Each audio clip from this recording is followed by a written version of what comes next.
Hey guys, and welcome back to Idleon, and today we're going to be going through the World 3 dungeon, checking it out a bit here. I know it's been out for like a week now. I've had some time to take a look at it, and as you can see, I'm ranked 26 there.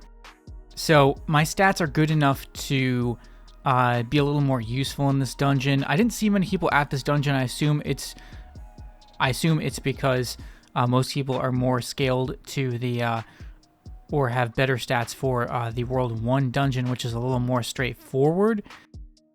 This one is a little more complex because you have basically these statues, these guards that are standing around here, and you have to complete tasks in order to earn these sort of ice dollars, which you can then use for additional upgrades. And then the boss just seems to be always hanging out in the middle, so you can choose to attempt it, it seems, at like any time, basically. But you have to be able to get through those guards, and they can take a long time to defeat if you don't have the correct upgrades done and you don't get good enough stats within the dungeon, right? So there was the first one. Actually, I mean, there was a second one down, and I got some achievements for that.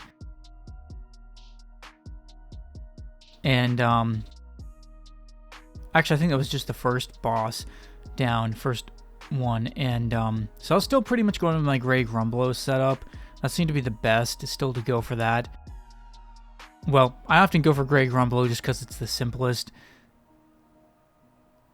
But overall, it was harder to get upgrades in this particular dungeon. I felt like, and it's confusing because, you know, you don't know whether or not sometimes you should be fighting the mobs or just going for the boss. And it seems to take some trial and error to figure out what the right sort of, formula is. Of course, my stats were already rather high going into this, or higher than a lot of people's, because I'd grinded out, decent number of dungeons. So, I wasn't always following the tasks, especially for the first boss. I don't really need to that much, although it makes it harder to farm the mobs for the second boss if I don't do enough for the first. So yeah, I'm curious to see what the strategy is going to be that evolves for this dungeon. I'll have to kind of try and follow on Discord a little bit and see what people are doing.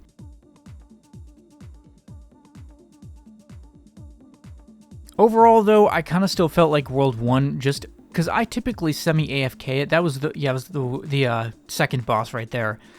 I typically semi-AFK World 1, and this one I found much harder to AFK, or, semi-AFK. So my impression is probably still going to do World 1 instead, just because I can more easily convince myself to do it. I can't actively go through 100 passes a week. It gets boring. So yeah, I probably am going to go back to World 1. I'm one card short, though, after opening some card packs. I'm one card short of, I think it's the second boss, which gives you, like, bonus credits, so I might try and push through to get that. Although I haven't seen a single card drop from any of these World 3 dungeon bosses, so I don't know. But other than that, I think I'm going to go back to World 1 because I can more easily AFK that dungeon. And again, that convinces me to actually use more of the passes per week. Otherwise, they tend to stack up and I don't use them very much actively. So probably going to go semi-AFK World 1. And, but I'm glad that there are more non-AFK, more interactive options for people who do want to do more interactive dungeoning.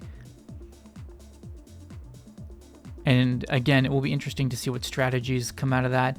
So here are some of the cheese ore items, which I can't craft yet mostly because I'm behind on the hunting items for void stuff. Some of them anyways. I think I can actually do the void boots. For a long time, I was really slow about leveling catching and hunting. Or trapping, sorry, my bad. Now I'm actually up to speed with catching, but I'm still trailing and trapping, so I'm trying to get that up a bit.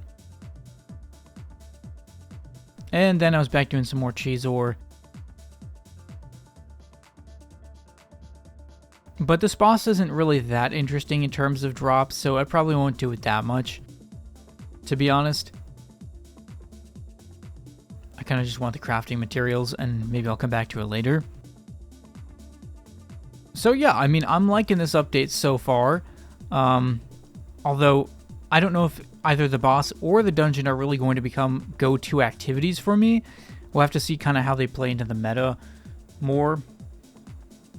Right now, I'm just trying to focus mostly on trapping and catching and stuff to get the materials for crafting some of this armor and new weapons or whatever. So yeah, I don't know. It's funny, as this game has gone along, everything has scaled so much in terms of like crafting requirements and level requirements that I've started to almost get confused as to like what exactly agenda I'm on. Like I can't, it's almost like I need to do like some sort of planning to figure out what I need to be doing. Cause like there's a lot of days I just log into this game now and I really am not exactly sure what I'm supposed to be doing.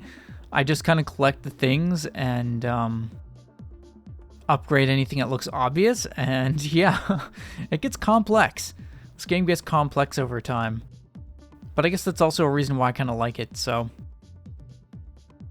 that's probably going to just about do it for this video.